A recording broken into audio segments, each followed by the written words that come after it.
Okay, this is as of now recording. Excellent.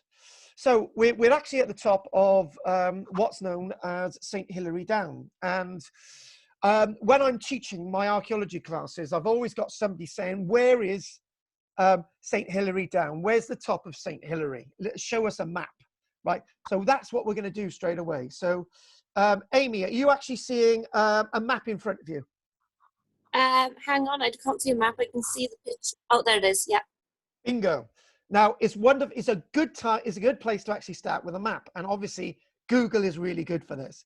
So what we've got, the way we're going to do this tonight, I've got some stories I've got some direct stories associated with the Battle of Cowbridge, which are actually from my book, which hasn't been published yet. But I remember, Amy, that was a very strange night the last time we were at St. Hilary, wasn't it?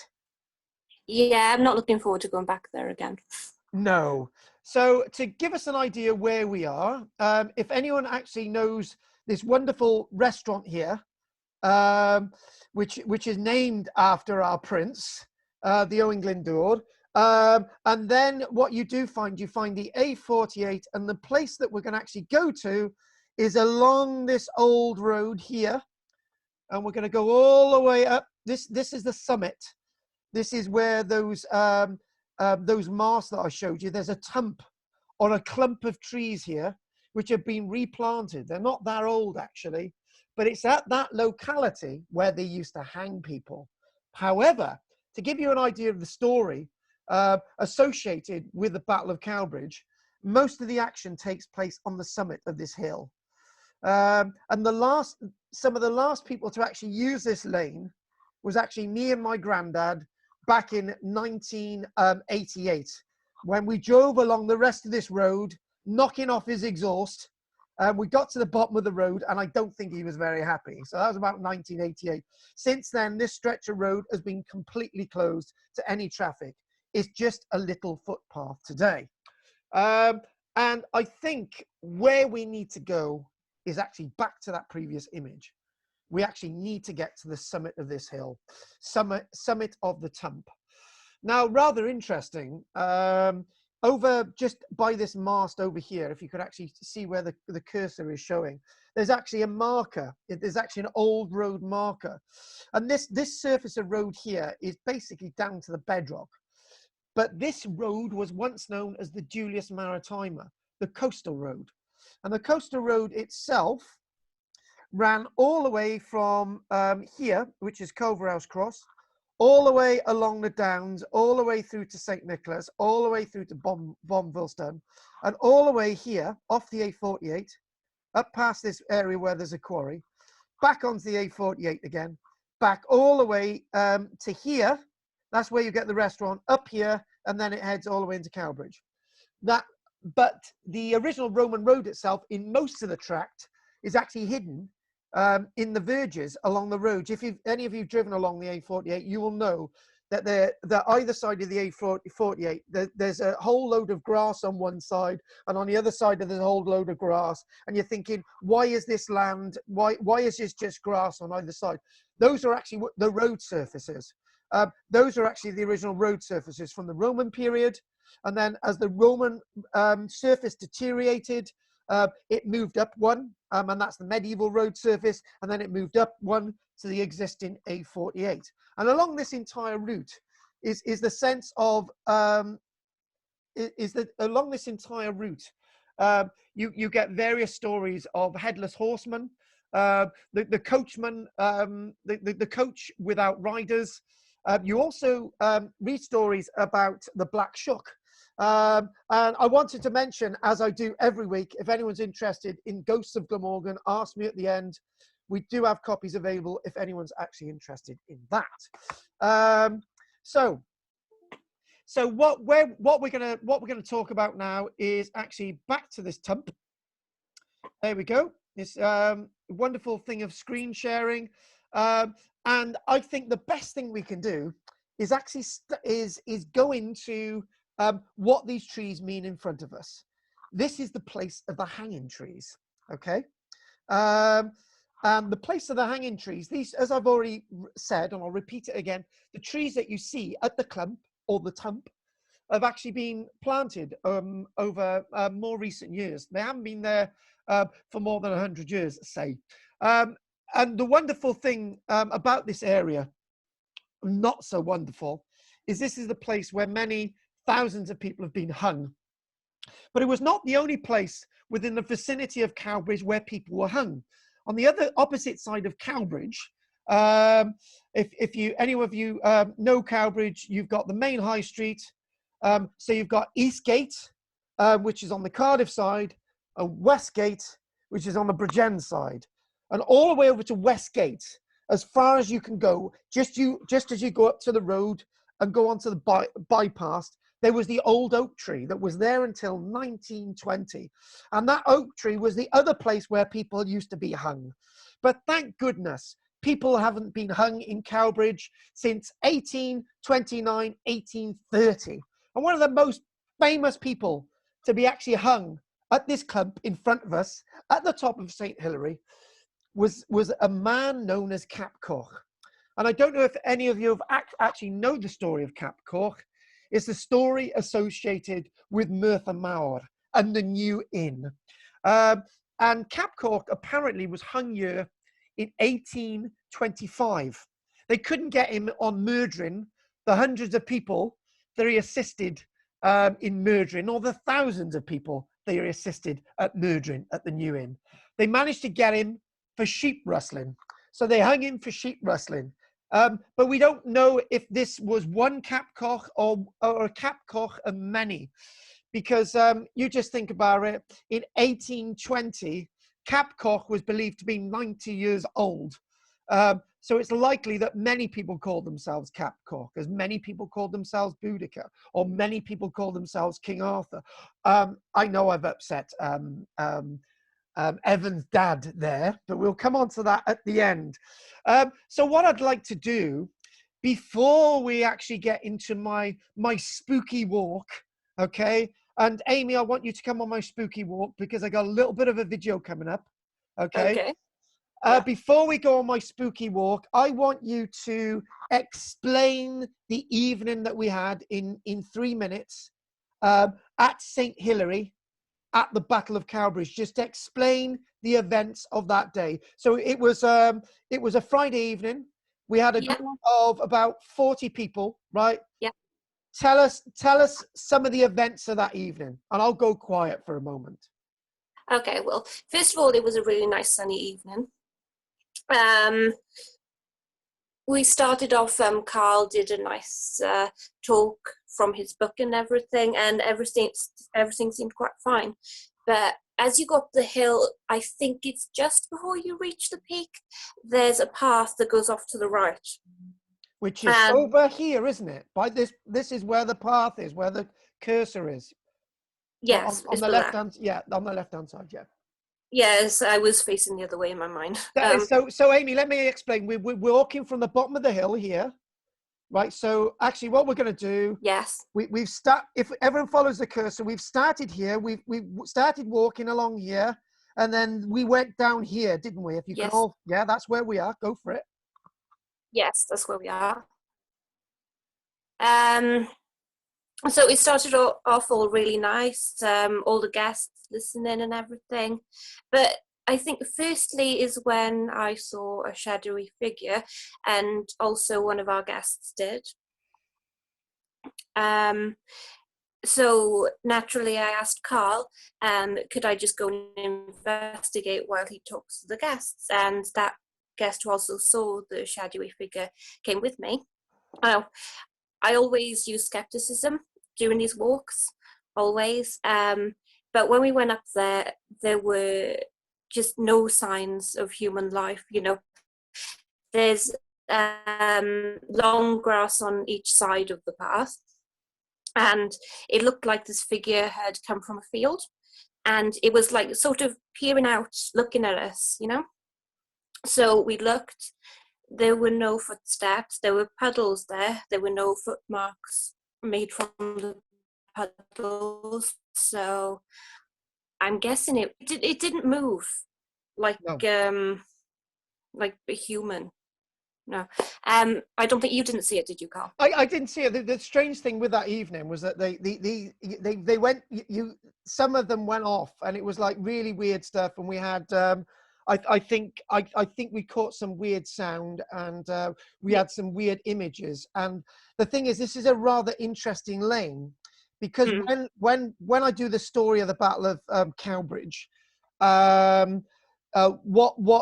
what springs up at you is that this lane is actually going across the common. Yes. And this is an old lane that goes off this main road. Yes. So what we're going to do, Amy, right? You can bring a little bit more of that into it, but what we're going to do, I'm going to go on a little bit of a journey, okay? And we're going to play. Can you see this? Can you see what I've got in front of me now? It's like a YouTube video.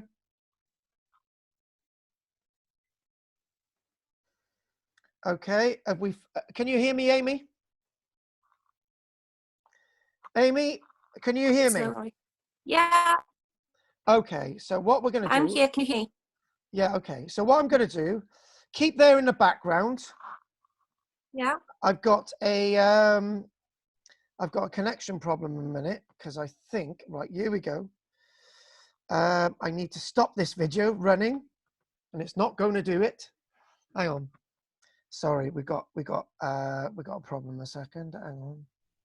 This was going so well. Okay. Hang on. Nope. If I can go back a second.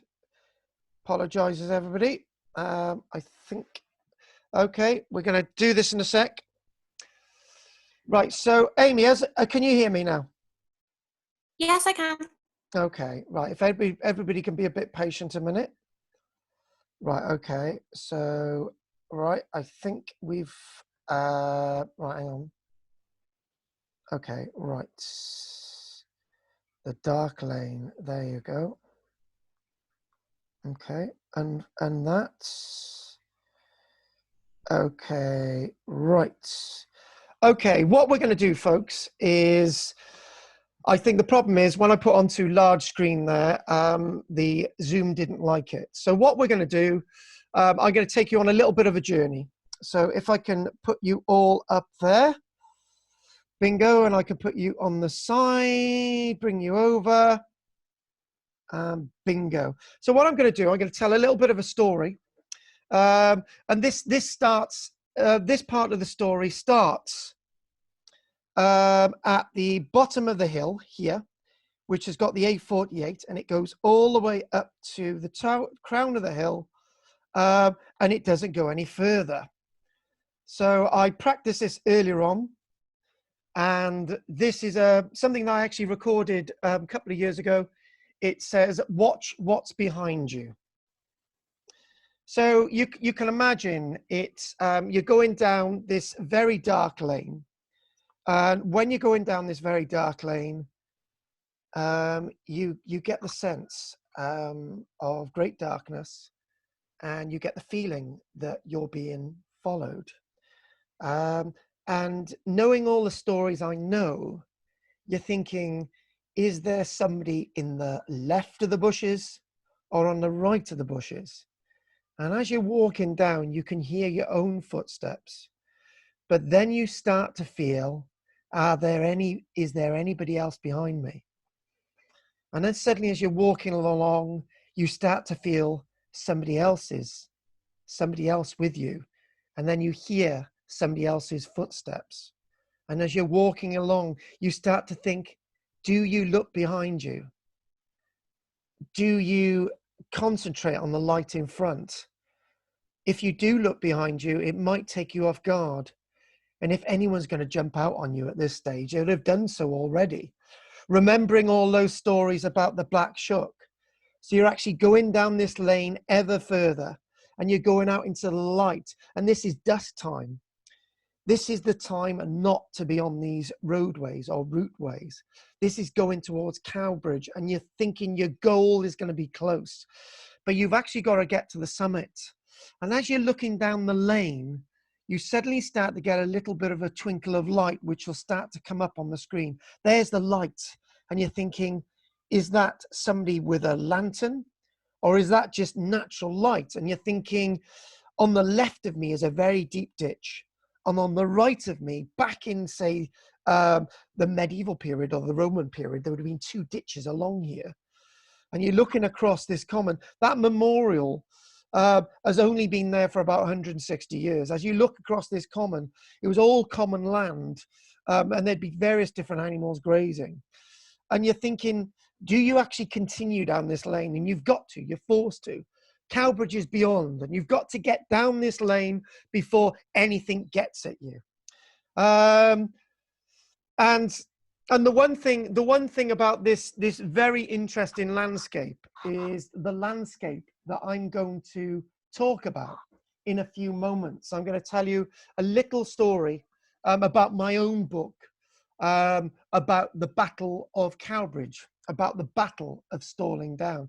Anyone who wants to connect with that video that I've actually shown you, I've actually got a YouTube channel.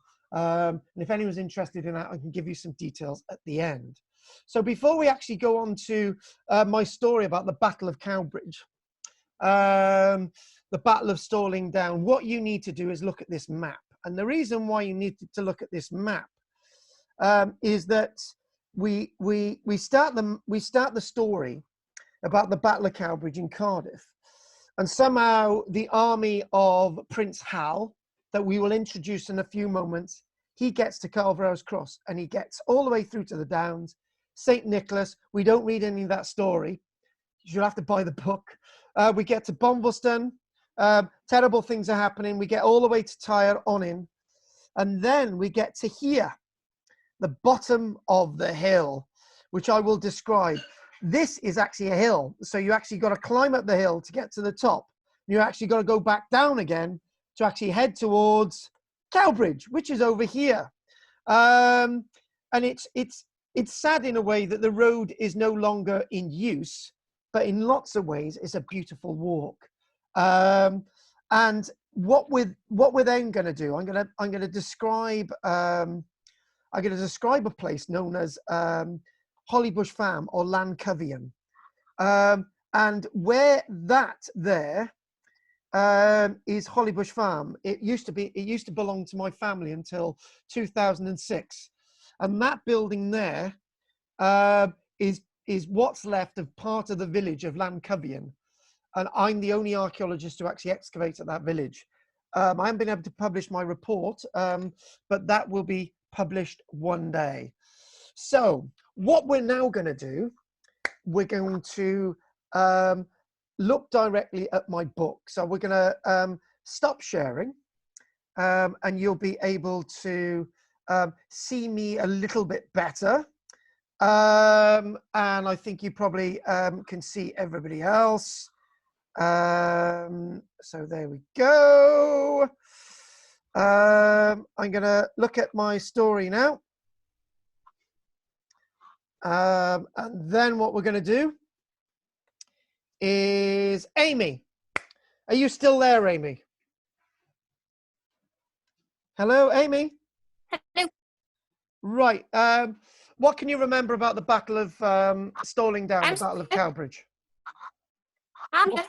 What can you remember? Your mic's really bad. Oh, your mic's really bad. What I'm going to do, I'm going to try and everybody, John, am I sounding really clear? Thumbs up. John, am I sounding clear, Goff? Okay, Del, am I sounding clear? Right. So some of you are getting me. So there you go. So let's look at my my story about the Battle of Cowbridge. So here we go. So when I started writing this book, I started to put in as much information as I can that was contemporary. And what we do know about the Battle of Cowbridge comes from a lot of sources. So the first part, the next part of the night is this. The 17-year-old Prince Hal, who was to eventually become Henry V, who had taken part in a victory over rebels a year previous at the Battle of Shrewsbury in July the 21st, 1403, marched with a force of 2,000 men towards the town of Cardiff. And they brought lots of their family with them as well, children and wives and other people that weren't soldiers. The prince's army held great confidence as it marched along the old Roman road, sighting in the distance the king's standard fluttering in the breeze above the town's east gateway, along with some of the rotting heads of Glyndwr's traitors. Because Owen Glyndwr had captured Cardiff a few years earlier, but the English managed to get it back. Before entering the gate, the Grey Friars were offering alms to the prince's soldiers. If anyone doesn't know what alms is, it's basically offering them food, which was not an unusual event along the long road into the principality from Chepstow Bridge. The prince's army felt welcome. The prince believed that he would meet Glyndwr's army en route along the old road and was determined to occupy the walled town of Cowbridge before Glyndwr was able to.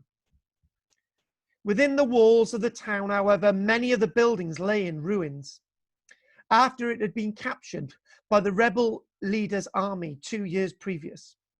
Mind you, much that was in ruin was also as a result of the Great Plague in Wales of 1349 that had left waste up to 90% of the population. Many left rotting in the streets for years unburied. This was not the town that the great host had been expecting, nor was it in any comparison of the prince's London surrounds. The army was to rest within the walls of the Norman refortified old Roman fort on the western edge of the town, which had more refinements for the prince and his army than the town itself. The walls of the Norman redoubt had been repaired from the previous engagement with Glyndwr, although the well was still out of use due to a blockage caused by a discarded cannon. Yes, they had cannons in the 1400s. Cardiff Castle water could refresh the horses from the River Taff, and fresh supplies had been brought in via the port. The army replenished. It was to rest for the night, and the positive mood of the prince's troops restored.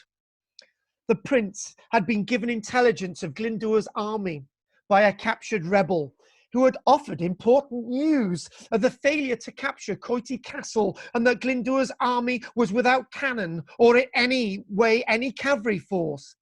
The Prince Hal, was well aware that Glyndwr's army had suffered losses, soldiers that Glyndwr could not replace. Unfortunately, I'm not going to look at the rest of the story. Bombleston, St. Nicholas, things were going wrong along the way. But then we're going to go at the bottom of the hill. Is this all sounding good so far, folks? Yes, thumbs up, Del? Good. I like to hear it. They're at the bottom of the hill. They're basically where the restaurant is today. The very best steeds were sent out, with the cream of Hal's nobility heading into the driving rain along an aqua-gushing route of ancient road surface. I forgot to mention, this, in that part of the year, in that summer, in 1404, was some of the worst summery rain they had had. That's in the rest of the story before this. The rain itself was torrential. It lasted hours. Anyway, back to my book. The steeds disappeared from sight to where the hanging trees, to where those trees are today, the ones we showed you.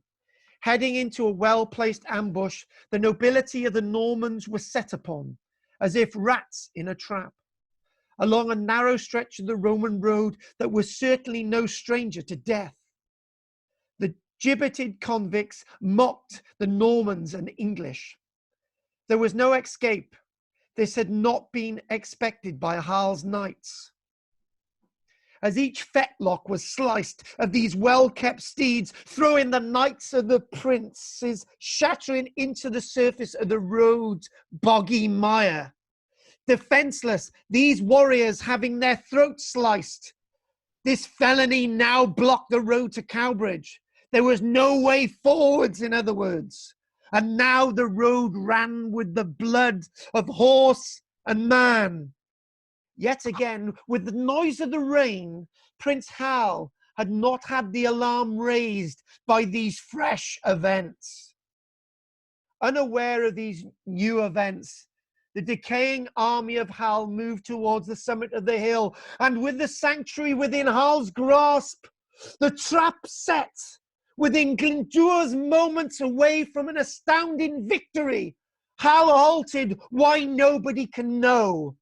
But he was aware that something was very wrong. Call it instinct. But too little too late. Glyndŵr set loose a rain of arrows. Now the moment was at hand. The Battle of Cowbridge, the most important but little known battle in the history of Wales.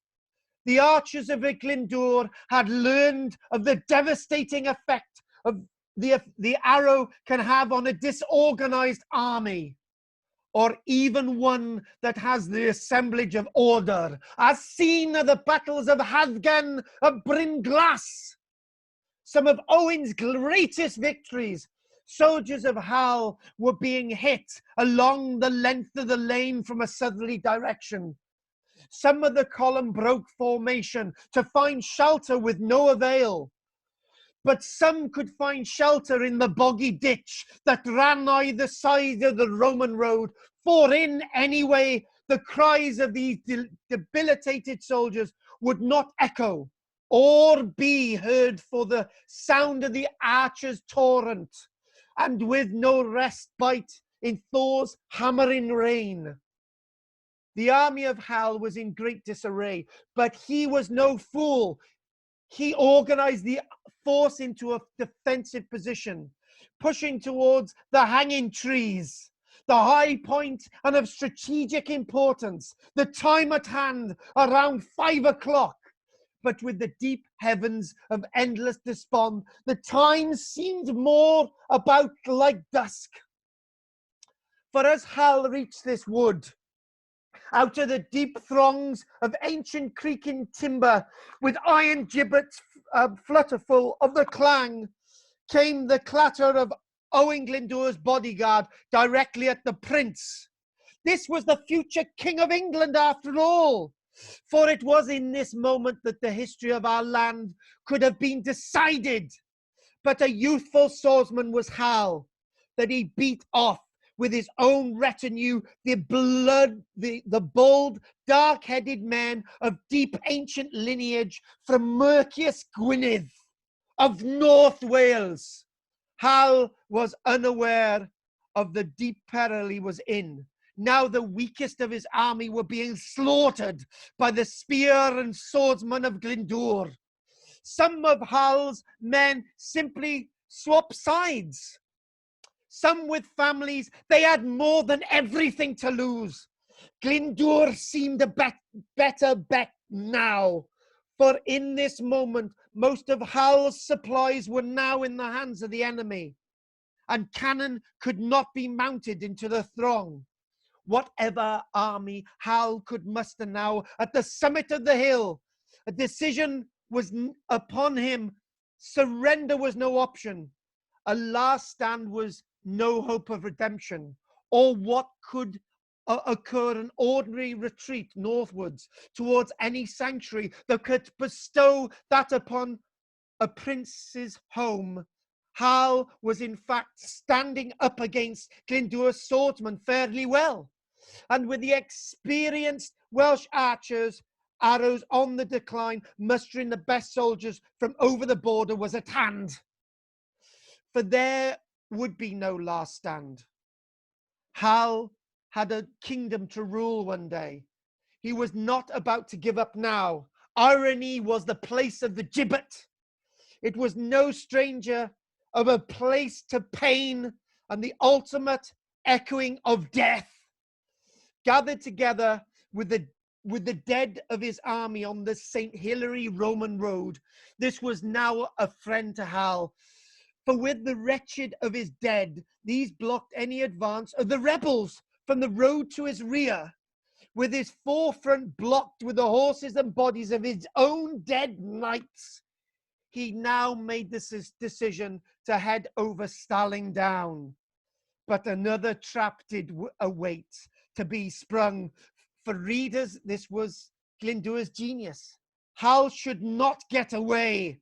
With crops growing on the downward slope, with an advance north for Hal, or better for the opposition of retreat could facilitate Glyndwr to engage in open field the remnants of his host.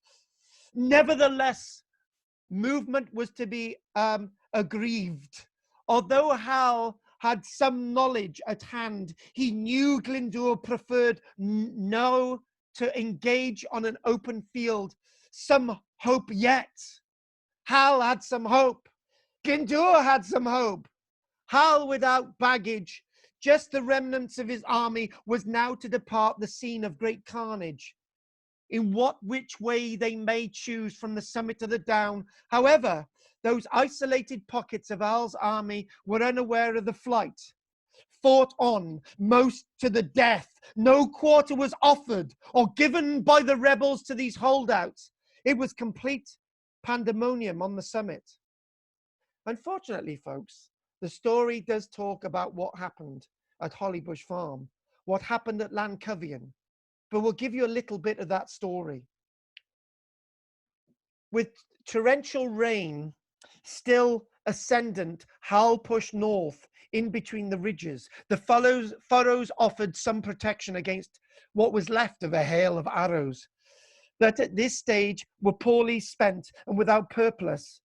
But the mud weighed his men and some women down. The location of a mustering of Hal was to be the village, a certain Lancavian, immediately northeast of the down, but some men would muster on the down itself. However, there was something sinister waiting for the few hundreds that had survived the St. Hilary road.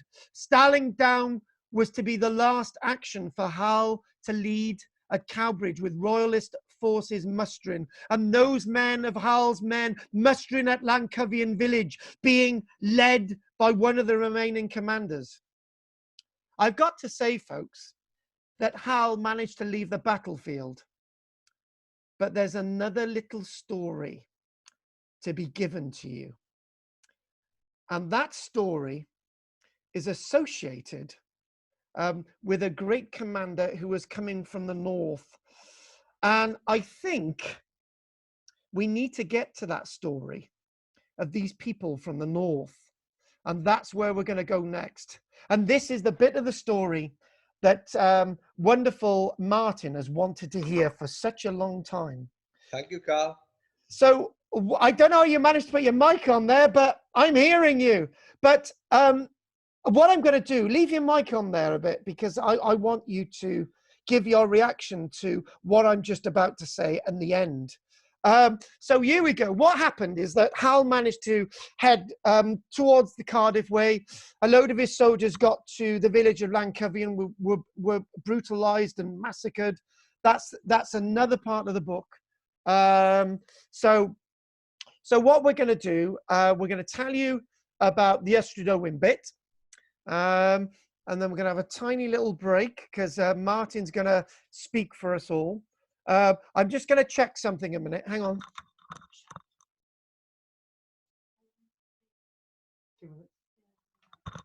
Okay, so here we go. The rest, another section from the book.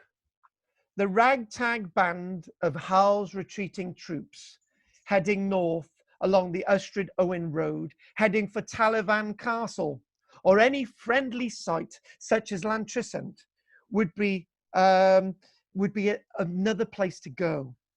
The darkening evening sky, somewhere around just after 7, and the bending, twisty road to Ystrad Owen along the sunken lane commanded by trees either side would act to disenchant, disorientate these bedraggled, dispirited men.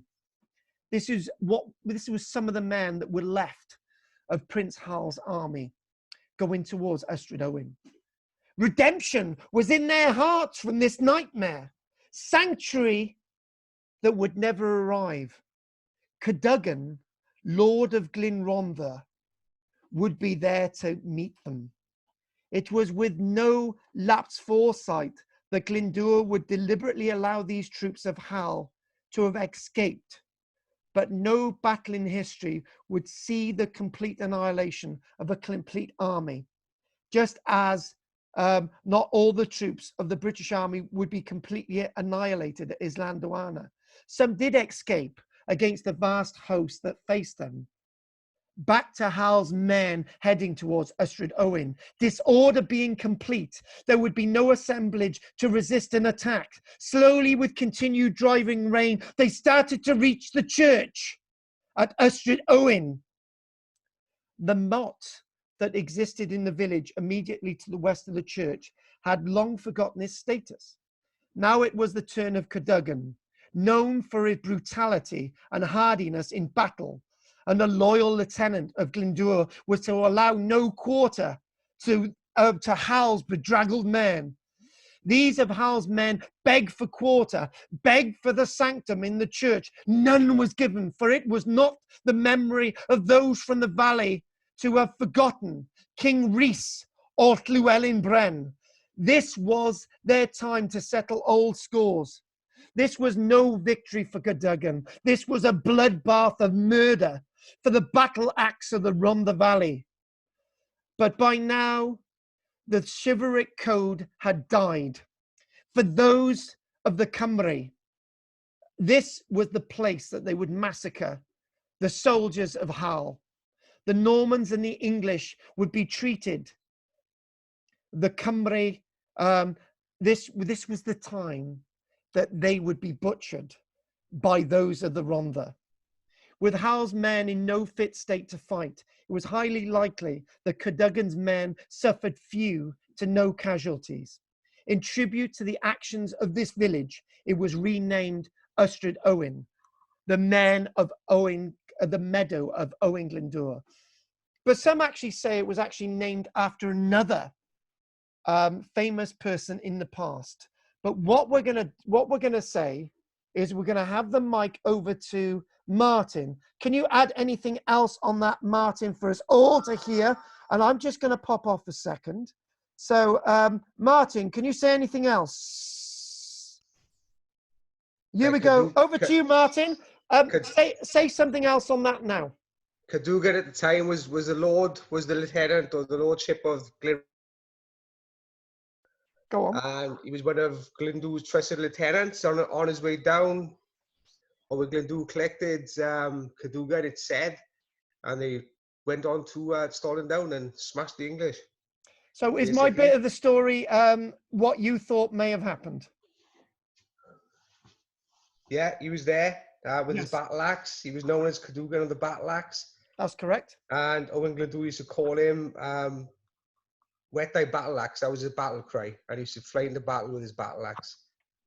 And he was a very successful general, and obviously the slaughter at Ystrad Owen is what. So basically, what happened? The army of Hal divided into three bits. There was probably about 300 men left. About 100 or so went towards Ystrad Owen. They were wiped out by Cadogan, and then part of the army was surrounded at the Lancavian village, more in my book. They were all butchered, and a small retinue with Prince Hal managed to get back to Cardiff. So what we're going to do, I'm going to take a tiny little break there for about 2 minutes. I will be back. Just bear with me a second. And for some strange reason, Amy left us. So I'm going to just give me 2 minutes and I will be back. Amy, let Amy talk. I'll be back now. Michelle?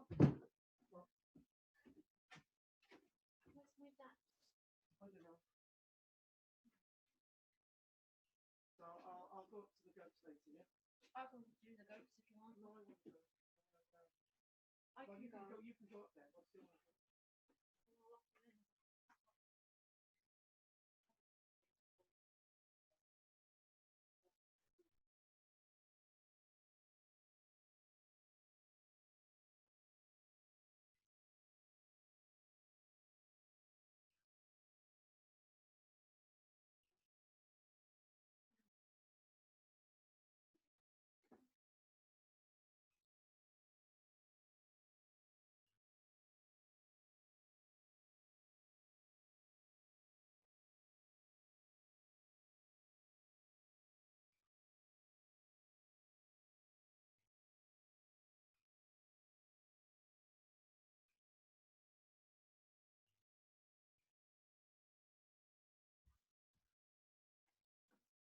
I'm back again, folks. Thanks for that interlude. So, Amy, where's our Amy? We lost you for a while. Did you miss the whole of the Glyndŵr bit? Yes, I did, because I thought you'd noticed I'd gone, and I was like, let me back in, please. I was in full help. Basically, I think next week we'll make you an admin or something. So what I basically said, we talked about Cadogan, we talked about the Battle of Cowbridge. So what we're going to do now next, what I want to do is Amy, if you can come in on this, we'll talk about the Ceffyl and then what I want to do is then talk a little bit more about the history and archaeology of the landscape. A tiny bit about Cowbridge, a little bit more. That's what I want to do. Basically, last week, there were a few questions about what the Ceffyl is. Now, the fascinating author, Mary Trevelyan, she's written various publications, Glimpses of Wales. She's got one about the stories to do with King Arthur and so on and so on. She wrote a number of publications. And one of her publications, which is very famous, which is very difficult to get hold of, but they've done a reprint, so you can get that on Amazon, Folklore and Folk Tales of Wales by Mary Trevelyan. And in all the books, that's the one that she talks about the Ceffyl. And even if you go on to the Wikipedia entry online, it mentions Mary Trevelyan, and what we do see with the Ceffyl, it's a water horse. It likes its water. It's got a different meaning in North Wales. It's got a different meaning in Brecon. It's got a different meaning in South Wales. All different parts of Wales have a different Ceffyl. In North Wales, for example, Mary Trevelyan discusses about the fact that it's a very large horse. It's a very dark horse, very sort of fiery, burning type eyes, formidable eyes, and formidable looking. In South Wales, it's seen a little bit more positively. In other parts of South Wales, it's seen to have a more sinister feel to it. Mary Trevelyan puts it that it's a fascinating, rather interesting, luminous, shape-shifting steed, a winged steed. It can be a pest to travellers. It can help travellers, but be very wary of the Ceffyl. Never be convinced to ride the back of the Ceffyl, particularly on these long, sort of dark, open roadways that we see across the Welsh landscape. And when it's near water, when you've got a misty landscape and the mist comes up and you see a luminescent horse in front of you, don't feel tempted to go on the back of it, because if you do jump on the back of it and you don't ride it properly, whilst you're up into the heavens, the horse will disappear. And some say you would go down to your doom and break your neck. Some say that you would sort of float down. Don't take that risk. If you're a woman, the Ceffyl, you'll ride on the back of the Ceffyl. And it's said in many cases, if you were of age, you would fall pregnant. And you would not fall pregnant with one child, you'd fall pregnant with two. Because it said you would have kicks in your belly. And you'd not only have two kicks, you would have four, and that's basically you'd have twins. So be very wary if you're a woman. A little bit more about the Ceffyl is these magical steeds would also inhabit landscapes associated with mountain pools and sometimes the seaside. And the Ceffyl absolutely loved its waterfalls. Again, it's a very dark horse with its fiery eyes, with its sort of wings, and it can transform into other creatures like frogs, and even transform into mist. And then that's where you come on to similarities with the idea of the Kelpie in Scotland, with the locks and the coasts and all the rest of it, where you can have a mist transforming into a woman with hooves or a man with hooves. Across Britain, you have the sense of the darkened horse.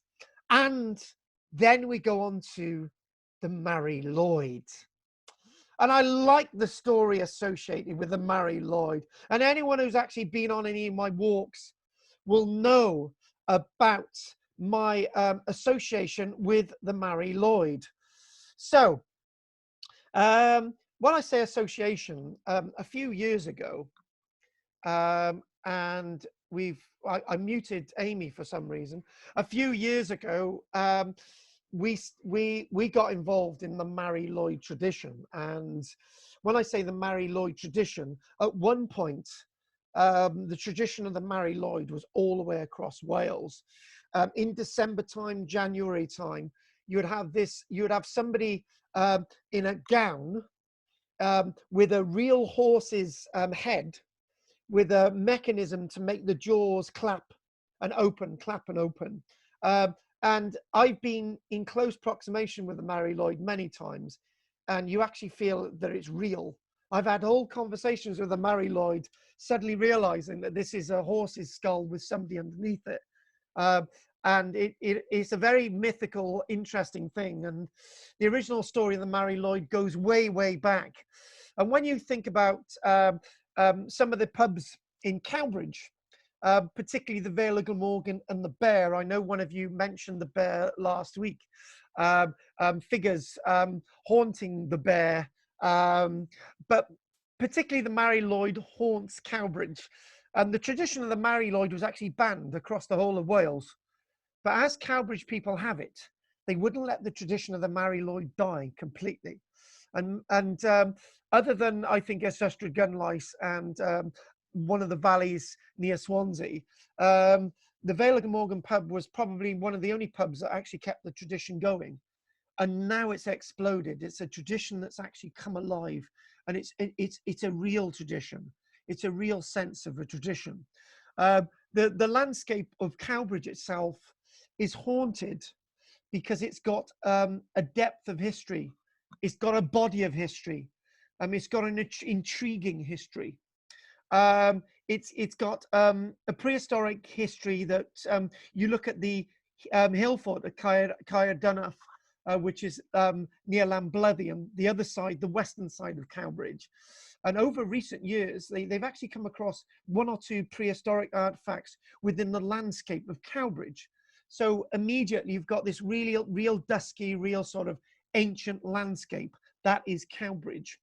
And then you come into the prehistoric period, and let's start again. You come into the Roman period, and when you come into the Roman period, things start to hot up with the sense of the Roman road, with those ghostly figures that seem to frequent the landscape. People in Roman uniforms occasionally being seen within the history and reported within the history of Cowbridge. And then you get the ghostly hauntings. And one of those ghostly hauntings, if I may ask Rosamond to tell us about the Duke of Wellington. Rosamond, can you hear me? Oh, I can hear you, yes. Rosamond, Can you hear me? you've been with me for about 8 months now, haven't you? Gosh, it seems a lot longer. Yes, but exactly. I'm having strange things happening here, actually, in my room as I'm getting pictures falling off the wall this evening. Oh, wow. As we go through this. Yes, that's another story. So the Duke of Wellington. No, it's not another story, because I seem to attract ghostly things to happen. Right, what I'm going to do, I'm going to tell everybody about the Grey Lady. Basically, you've got this lady that goes back and forth on the ground floor, and now the landscape of the Duke of Wellington has changed. And I've told people that story, but you've got a story, a direct link with this lady. So tell us that story, and hopefully everybody can hear you. So actually, it's about this time last year. Can you hear me? Yes.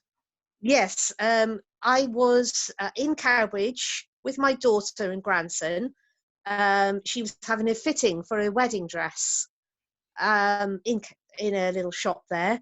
So when we done the bit with the wedding dress, she said, "Oh, let's go in here, Mum, the Duke of Wellington. This is a nice place for lunch." So I said, "Oh yeah, okay, let's go in." So we walked through, and towards the back of the pub there is a well. Just, I don't know who's been there and who hasn't, but there's a well covered on the floor and lit by light, which is fascinating. So we sat next to the well, and we're chatting away. And towards the end of the lunch, we're getting ready to leave. I turned, and there was a lady stood at the table with us. I turned away. I said to Charlotte, my daughter, and my grandson, "Oh, did you see the lady there then?" And no, they hadn't seen her. And as we left, I read the plaque on the wall, which said, told about the Grey Lady and how she walks through the corridors there at the Duke of Wellington pub. But I didn't know that story. Well, I've not been in there before, so I didn't know that. So I've seen the Grey Lady, yes. So you're a direct person that's actually seen the Grey Lady. And anybody that, and I really appreciate that, Rosamond, anybody, I'm going to mute you again now. So what we're going to do when we open the mics out in about, we've done really well for time tonight. So we'll go on for about another 7 odd minutes, and then we'll open the mics out. So when we've done our ghost walks around Cowbridge, there's always that connection with that very strange church, Holy Cross Church. And the reason why there's a very strange connection with Holy Cross Church is, one, the orientation of the church is wrong. It's south to north. Churches are usually east to west, so that's a very thing to begin with. And usually, I think is rather interesting that Rosamond mentioned tonight that she's got weird things going on in the background, because when we've done walks which have involved the church graveyard at Holy Cross Church, people filming usually find orbs, square orbs, circular orbs, and orbs are usually entities wishing to turn into a ghostly form, or wishing to pass on into the next realm, so we're told. But it's usually associated with some stories, and it's usually on the back wall at the back of where the grammar school is, where weird things start to happen. Be that when you go into the church graveyard, you see the gravestones, and you might count about 200 gravestones in the church graveyard. But you need to times the number of people buried in that church graveyard by about 20 times. Like most graveyards throughout the Vale of Glamorgan have thousands of people buried there. When you examine from the Roman period, the medieval landscape of Cowbridge, you find that you come into a very strange time where Cowbridge itself probably had up to 100 places that you could buy alcohol, because the frontages, the Burgess plots, basically you'd have had a house along the frontage in the high street. That's the walled area. The high street is the walled area with bits of the wall still there, and one of the gateways, the south gate. and you'd have what's known as a Burgess plot. And the De Clare family, back in, I think the date is 1254, the De Clare family made a Cowbridge a borough. And what happens is that these Burgess plots were organised. You had a little shop front, a little sort of house front, and that would have been a narrow strip, and you'd have had a garden at the back, you'd have had a cesspit, and you'd have had a well. And there would have been usually little lanes between these sort of strips, these housing strips, you should call them. And these would be free people that would be invited. Mainly English people would be allowed to settle there. There'd be very few people of native stock that were allowed to settle within the walled areas of Cowbridge. And each of those frontages, you could have gone in through the door and asked for a drink of alcohol, because the housewives would have prepared their own alcoholic beverage, because lots of the water from the well would be contaminated. Usually waters from the wells in people's gardens was of a yellow or a brown colour, because they'd been contaminated with their own fecal matter and their own urine, which had gone into the cesspit. And that was then made into a beverage that people drank. Very fruity, I may add. A little bit, another sort of story that seems to haunt the landscape of Cowbridge is that story about the phantom funeral. I've told this many times, but it's well worth telling again. The story about the phantom funeral is that there was a gentleman. He was, this is told in two ways by Mary Trevelyan, so I'll tell the other way. The one gentleman was riding out of Cowbridge this day, and he was heading in a westerly direction. So he'd gone through the high street. Some say he'd had a beverage, some say he was in town for business, but you'd have had a beverage anyway. So on the way out, he's now heading towards the Lantwick Major Road. So he's gone west out of the town. He's heading towards the Lantwick Major Road. And then he would have gone down to the crossroads, which would have led to Llanfrannox and so on, and Llanblethian. Before he got to that, he was riding on his horse, just sort of gently going down the road. It was dusk time, about this darkness. And coming towards him was a procession. And there was a gentleman in front, looked like a clergyman, and there was another fella, and behind there was a group of people carrying a coffin, and his horse had stayed still in the middle of the road, and he thought, okay, I'm gonna have to wait till this procession moves because my horse is unhinged. And following the procession, coming out of Cowbridge, was somebody who looked familiar, an old friend of his. And this whole old friend of his, he had just received a letter.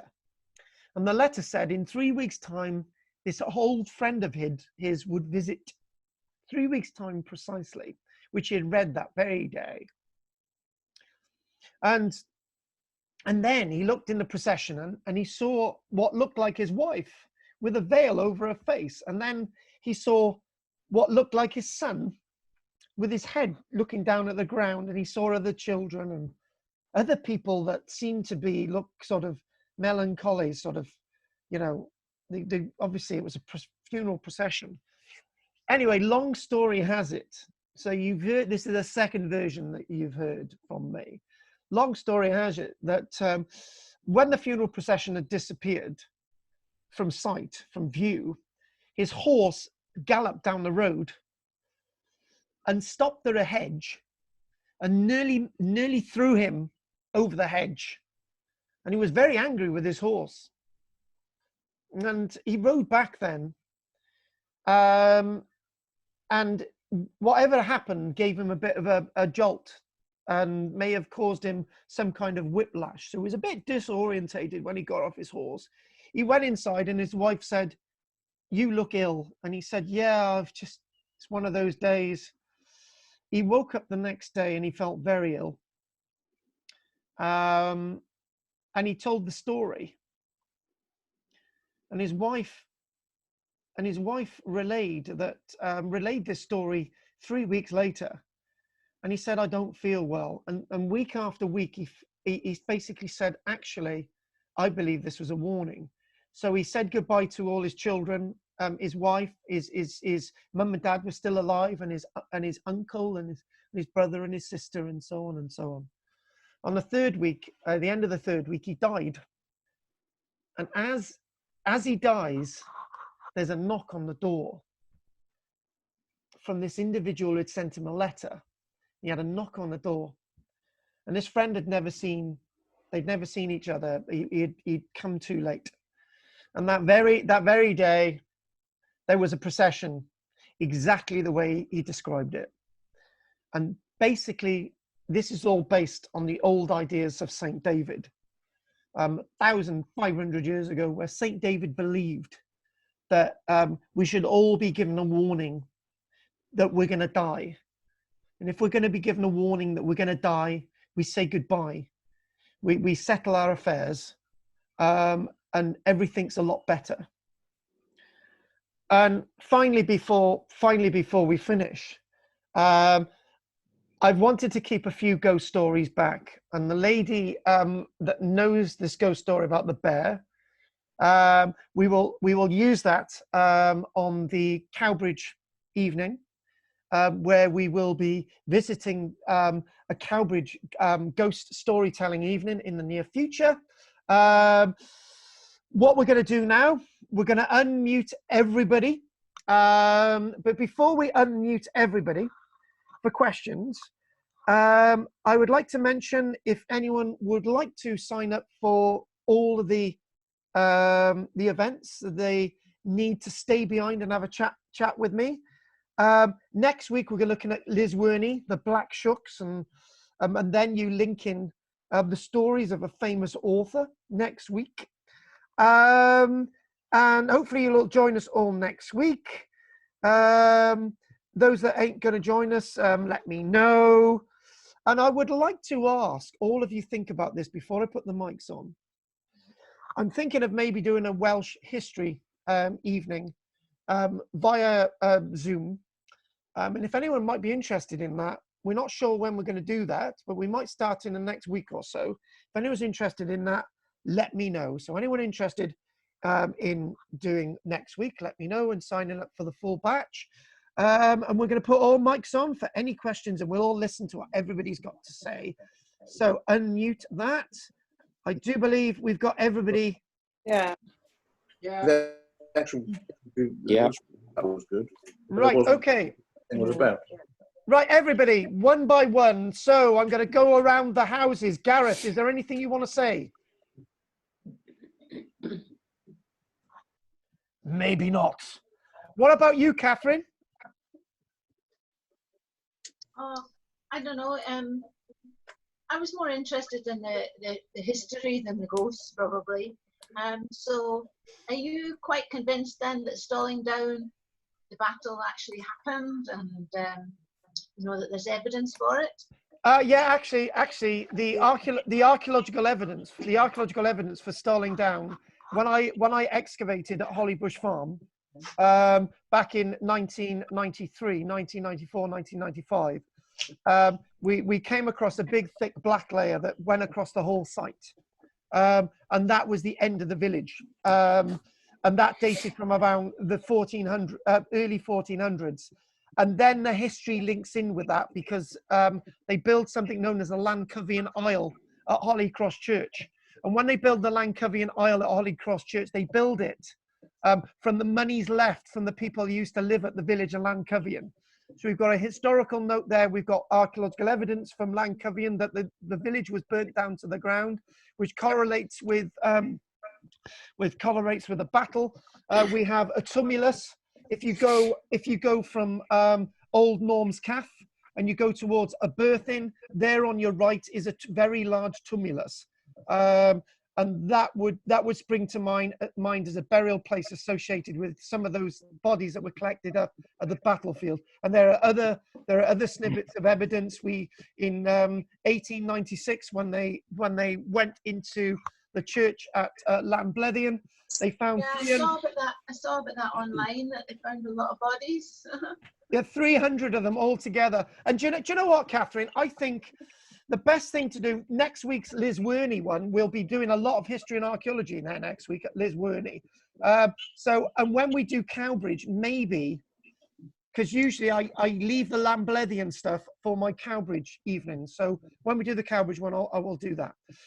Pam, have you done any analysis of those bodies that were in Llanblethian? actually, the weird thing with those bodies is that we've got descriptions that some showed signs of battle wounds on the bones themselves. The problem is the evidence was quickly buried in a pit in the church graveyard, so they weren't. And this was 1896, so unfortunately we couldn't. So they were found in 1896. So exactly. So we don't have the osteological evidence, which is a shame. Yeah, that's a shame. Oh, interesting. Thank you. Thank you. Okay, Pam, anything you want to say? I enjoyed the evening. Yes, it's been good. Trying to picture everything as you're going up through the lanes and into Cowbridge, because I don't know much of it. But yeah, it's been really good. Thank you. We'll be doing Cowbridge again. What about you, Eleanor and Karen? Anything you want to say? I was interested about virtually every house being offering alcohol, because back in the 1940s, so my family, we used to travel through Cowbridge before the M4 and any of that. Of course, you had to go to Carmarthenshire that way, and my brother and I used to amuse ourselves by counting up the number of pubs in right through the high street, and we used to count about 29. And I bet you the following week they were still in existence in the late 40s. It's like a load of standing stones. You're never going to get the answer. I bet you the following day there was 30 of them, and a day after there was 20. All right, yeah. Well, we used to count them. We were, we used to count them. Good, good. What about you, Karen? Anything? No, just very enjoyable. Enjoyed that. Good. Thank you for that, Karen. What about you, Barbara? Come to me, Carl. Nothing from Barbara. Sue? Yes, yeah, I found that very exciting, and that's it really. Andrea and Rosamond, anything you want to say? No, everything's good, thanks. What about you, Del?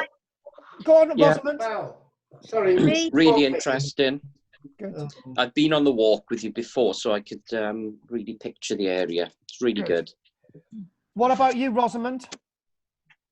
I like the story of the water horse and the Mary Lloyd, and other stories too. Apart from the pictures flying off the wall in my room, all is well with me. Okay. What about you, Goff? Yeah, a couple of things, Carl. Go for it. Mary Lloyd. It's not unique to Wales, because Eleanor and myself were down in Devon a couple of years ago, about springtime, I think it was. And in one of the local, in this very small village, there was some folk dancing. We went into the pub, and there was this story being told with a horse with the opening jaws, and all these strange characters, like the Doctor and King and St. George. And there was a story that had been told in this village for as long as people could remember. So, I think it's not unique to Wales, the Mary Lloyd thing. And do you know, was that Tavistock you went to? Or? No, it was a place called South Zeal. And do you know what? Do you know what, Goff? You are very right. We've studied the Mary Lloyd. There's Mary Lloyds in all the way across England, Ireland, Scotland. It's a massive British thing. It's not just a Welsh tradition. There are Mary Lloyds across, and basically last year they had the Chepstow wassail, and they had about 20 odd Mary Lloyds. Some that come from Cornwall, others come from the north of England, and it was brilliant. What else did you want to say, Goff? Yeah, I just wanted to say the Trevelyan. Is that the Talbot family? It's the Lantwick Major strain. I'm not sure, but obviously you can let us know next week. You can do your own research on that one. Okay, and the Battle of Stirling, what sort of numbers are we talking about? You talk about an army. So basically, we're talking about We're talking about 2,000 on Hull's side, about 1,000 on Owe Glyndŵr's side, which makes Owe Glyndŵr's victory amazing. It's likely that Owe Glyndŵr may have had some French support at that stage as well. But then again, that probably was further somewhere else. But it was naturally, the armies of that age were not massive, because if the army marched on his stomach, it's very difficult to feed more than about 1,000, 2,000 people within Wales. So about 3,000, lots of children, wives, and so on. So about another 500 camp followers, and so on. So yeah. Okay, good. They couldn't afford to go in the bear for lunch then. They didn't get that far. Anything you want to say, Martin? No. Oh, Carl, yes. Fascinated by the Battle Stolen Down, as you know. I'll be waiting for your book for a long time. So I can't wait for that to come out. Good. Good. Thank you for that. And what I'm going to do, I'm going to ask John any questions, and then I'm going to mention 2 things, and then I'm going to call it a day. John. Right. I thought it. Look, I always tell the truth, Carl. I don't hide anything. I think it was very poorly choreographed. Okay. I love you to bits, Carl, but no, I didn't think much to it. You didn't like tonight? No. And if I could just say this thing about orbs, having been a Spiritualist National Union member for 40 years, this orbs business is a load of rubbish. It only came about as a result of digital photography. Before digital photography, there were no orbs. And I think if you spoke to anybody in the SNU that was highly regarded, they would tell you the same. It's just a load of cobblers. It just comes with digital photography. I've taken photographs with digital photography and had the same kind of results, and it's nothing to do with spirit or anything else. It's just digital photography. Okay. I think, Carl, you need to get your scoring telly done a little bit better, because it was poor. And put a light on yourself, for heaven's sake, and stop yourself looking like a ghost. That's the whole point. I know it is, and I realise that's why you did it. Right, so thanks for that, John. Andrea wanted to say something. I love you to bits. Yeah, when my brother was dying, I saw orbs, loads of them, coming from the head of her bed and shooting across the bed and out through the patio doors. And it happened until the day she died, and the day she died, they stopped. Okay, fair enough. Well, I got to be honest with you, John. You haven't failed tonight. So right. So what I'm gonna say. I still love you. Yeah, I know, John. Right. So what I'm going to ask is other than John, which I'll probably convince John to come next week anyway. Are you all up for next week? Yeah. Probably. Probably have to remind me. Okay. So we'll Evan says yes. Evan says yes. So we could do with something than the pictures of everybody. Oh, okay. We're still using. Entire night is just around doing stuff instead of seeing anything. We could do with some more pictures or something on the screen, or the maps on the screen. But you did rather than just looking at everybody else. But you did have the maps before, Andrea. Too many of them. Yeah. Okay. Most of it was just looking at everybody else. Okay. So if I know a couple of you wanted to sign up for the whole course. So if you wanna stay behind, if anyone's got any other questions, say now, and then who wants to talk about the other ones that they want to sign up? Who was that? Well, we've signed up. Okay. Sue and Barbara. Okay. Okay. So, Carl, can I think about it? Okay. You know me, I'm a bit slow. Don't worry, that's what Bulgaria does to you. I know. Right. So, other than John, have you all enjoyed it tonight? Yeah, wonderful. Yeah, very much. It was the wine with John, I reckon. I think it was probably the wine with John. It's always the wine with John. Give him his money back, Carl. Yeah, I think that's it. So anyway, It's a toy Yorkshireman. I know. Hey, Derbyshireman, and I've paid. Anyway, I really appreciate you all taking part tonight. So what we'll do, we'll when I say goodbye to the individual, if you want to turn your, if you want to leave the group, and then we'll do it that way. So we'll all say goodbye to whoever. Those that are staying and they want a quick chat at the end, just stay. So I think the first one to go, John, I'm going to say goodnight to you first. I thought I might be. Night, John. Hi, John. Night, John. Night, John. He wants to hear what we're about to say about him. Yeah. Right, so anyway, night, John. So, I want to listen what you're going to let me up about. Anyway, right, so are you going next, Goff? Yeah, goodbye. Thanks very much. Goodbye, everybody. I'll see you in a week, Goff. Bye-bye. Bye. Right, so who else is next? Bye, Carl. Dale, I'll speak to you on Monday. Yes. Take care, Dale. Bye. Bye. Right, who's next? Me. Right, Pam, I'll say goodbye to you. Good night. We'll be in touch. Okay, and stay safe, everyone. Good night. We will. Right, so who's next? Barbara. So we'll see you next week then, yeah?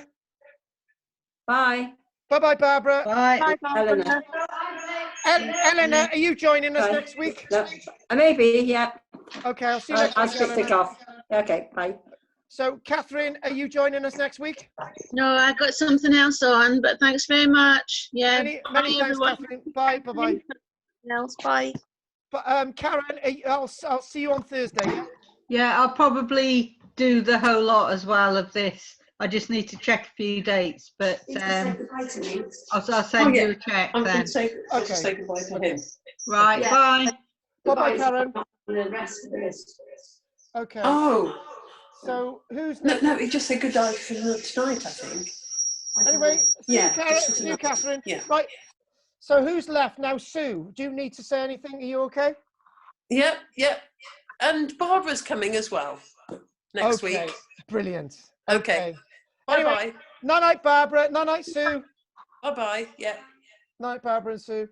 Right, so who's left now? Leave meeting. Anyway, so Rosamond. Okay. Good night, Carl, and everyone. Interesting evening. I've enjoyed it. Hopefully be on board next week too. Brilliant. Right. I'll see you next week, Rosamond. 3, 2, 1. Night, Rosamond. Right, what have you got to say, Evan and Martin? Loved it. Battle Stolen Down, Cowbridge, all over it. Brilliant. Excellent. Can't wait for your book. Really good. I don't think John will be buying it. You said if you, Carl, it said that Cadogan resided in a place called Bodringalt. It's a farmhouse above where you live right now. Right. The farm behind you, Bodringalt. Okay. That's centuries old. And it said that Cadogan lived there. Wow. So go and check that out. And also, it said that there was a Eisteddfod in Penrhys, where the old abbey was, by St. Mary's Well, which you know well. Yeah. And Owen Glyndŵr attended the Eisteddfod. I've heard of that, and obviously, I've heard of that one, yeah. But the one for you to look at is that, like I said, the Bodringalt farm, which is behind your house, is centuries old. It's full of history and archaeology there. And Cadogan was meant to have said to live there. But there you go. So did Evan? I really appreciate that. Did Evan enjoy this as well? Yeah. Evan, are you joining us on Wednesday afternoon? Yeah. Good. Right, so Martin, I better leave you go then.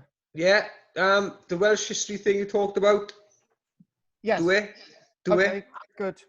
Excellent. Let's speak to you in a week. Thanks, Carl. Okay, we'll work that one out. Okay, I'll speak to you in a week. Thanks, bye, Amy. I'll see Evan on Wednesday. Thank you. No, Evan. And night, Martin. Right. So I think John was staying on because he thought we were going to say something about him. All right. Why the hell did he have to say that? I know. I was like, okay. It was cringy. Yeah, it was. So anyway, so I'm all dark now. So yeah, I can't see you. nor can I. Sorry about the connection tonight. I've been having trouble with spirits this week. And whenever I was thinking about them today, my phone would just go off. So I'm going to do a cleansing in the week. Oh, spooky. Carl. Oh, I'm going to be spookier. It's got to be done. Oh, that would have been spookier, yes. Yeah. Yeah. I'll research into next week because I have absolutely nothing about this place. What I'll do is I'll. How did this actually work tonight? Did it flow? It flowed, definitely. It felt like normal when you were just checking people in as well. I felt more at home because this has just been so strange. Yeah. So, yeah, it worked, definitely. And it's sometimes like I just check on everybody's attention and everything, and they were very attentive. So good.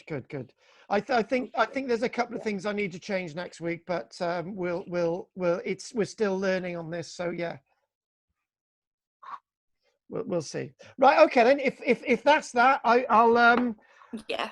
I'll chuck another £5 through. Okay. Oh, thank you. Go on then. Anything else? Okay. Anything else? I don't think so. It's just I'm having trouble with spirits. That's about it. So, yeah, all night. The ones that were following us. I could just feel them with me tonight. Oh, great.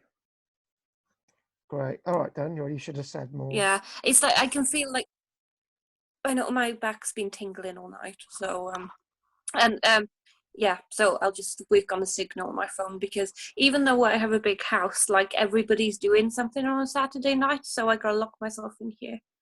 So okay, all right. So I'll work on a signal. What I'll do is I'll just sit in different parts of the room. Well, actually, if you've got an Ethernet lead, just stuck that onto you. If you've got a laptop. A laptop. I've got a laptop, but it's really, really slow. So I'll work on something now. All right, then, not a problem. Yeah. Yeah, and that's everything. And have a good Easter. We shall, and I'll see you next Saturday. Yeah, see you next Saturday. I am waving. I'll see you next Saturday. Ta-ra! Ta-ra! Bye! See you.